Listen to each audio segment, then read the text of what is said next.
বিসমিল্লাহির রহমানির রহিম। আসসালামু আলাইকুম। কেমন আছেন আপনারা? আর কিছুক্ষণ পরেই ফাইনালের মধ্য দিয়ে ১৮তম আসরের আইপিএলের পর্দা নামছে। মুখোমুখি ২ দল, পাঞ্জাব সুপার কিংস বনাম Royal Challengers Bangalore. Punjab Super Kings এবং রয়্যাল চ্যালেঞ্জার্স ব্যাঙ্গালোরের কিছু জানা অজানা ইতিহাস আপনাদের সঙ্গে শেয়ার করি। রয়্যাল চ্যালেঞ্জার্স ব্যাঙ্গালোর এর আগে ফাইনাল খেলেছে ৩টি। ২০০৯, ২০১১ এবং সর্বশেষ ফাইনালটি তারা খেলেছে ২০১৬ সালে। অর্থাৎ আজকে তারা মাঠে নামছে দীর্ঘ ৯ বছর পর ফাইনালে। এখন পর্যন্ত কোনো ট্রফি তারা নিজেদের ঘরে নিতে পারেনি। আজকেও যদি ট্রফি অধরা থেকে যায় তাহলে আর কত বছর তাদের অপেক্ষা করতে হবে সেটা তারাই ভালো জানে।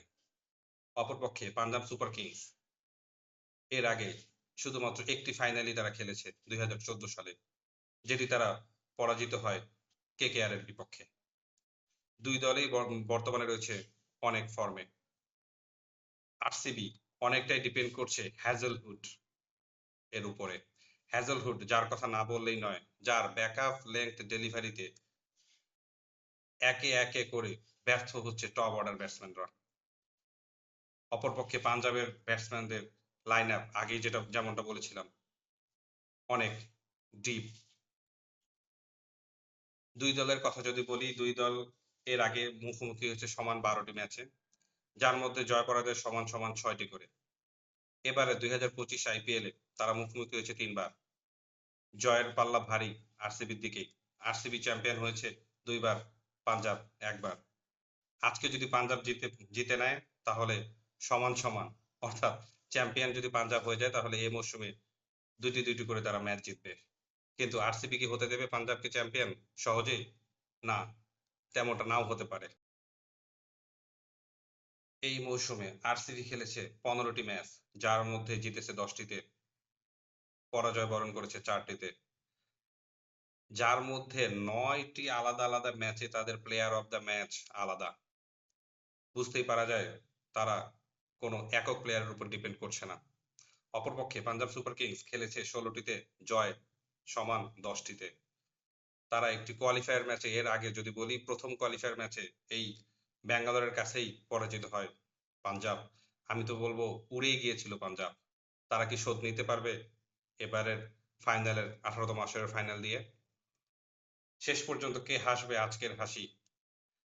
আবার বলে রাখি, যদি কোনো কারণে রিজার্ভ ডে সহ যদি কোনো কারণে খেলা অনুষ্ঠিত না হয় আইপিএল এর, যেমনটা দেখা যাচ্ছে আকাশ অনেকটাই পরিষ্কার, তারপরে যদি কোনো কারণে খেলা না হয়, চ্যাম্পিয়ন হয়ে যাবে পাঞ্জাব সুপার কিংস। কারণ তারা শেষ করেছে লিগ পর্ব গ্রুপের শীর্ষে থেকে। সমান পয়েন্ট নিয়ে আরসিবি রান রেটে পিছিয়ে থেকে দ্বিতীয় অবস্থান থেকে শেষ করেছে।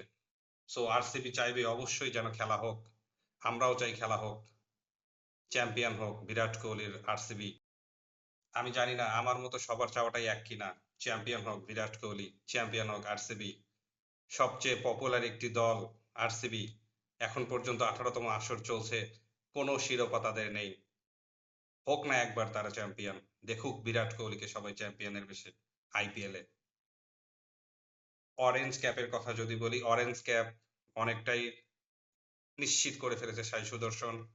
পার্পেল ক্যাপ প্রসিদ্ধ কৃষ্ণা ২৫ উইকেট নিয়ে যিনি রয়েছেন সবার উপরে। মোস্ট ভ্যালুয়েবল প্লেয়ারের সিলেকশন প্রসিডিউরটা একটু ডিফারেন্ট, তারপর অনেকটাই এগিয়ে রয়েছেন সূর্যা কুমার যাদব। ইমার্জিং প্লেয়ারের কথা যদি বলি, আমার মতে অনেকটাই নিশ্চিত সাই সুদর্শন। কিন্তু সবকিছু ছাপিয়ে সবার মুখেই একই ধ্বনি, কে হবে নতুন চ্যাম্পিয়ন এই আইপিএল এর? রয়্যাল চ্যালেঞ্জার্স ব্যাঙ্গালোর অথবা পাঞ্জাব সুপার কিংস? দুই দলকে অপেক্ষা করতে হয়েছে দীর্ঘ ১৮টি বছর, এখন পর্যন্ত নেই কোনো শিরোপা। আজকেই হবে একটি দল নতুন চ্যাম্পিয়ন, আরেকটি দলকে আরো অপেক্ষা করতে হবে অনেক অনেক বছর হয়তোবা। দেখতে চোখ রাখুন আজকের আইপিএল, সঙ্গেই থাকুন, সঙ্গেই রাখুন, ভালোবাসুন, ভালো থাকুন।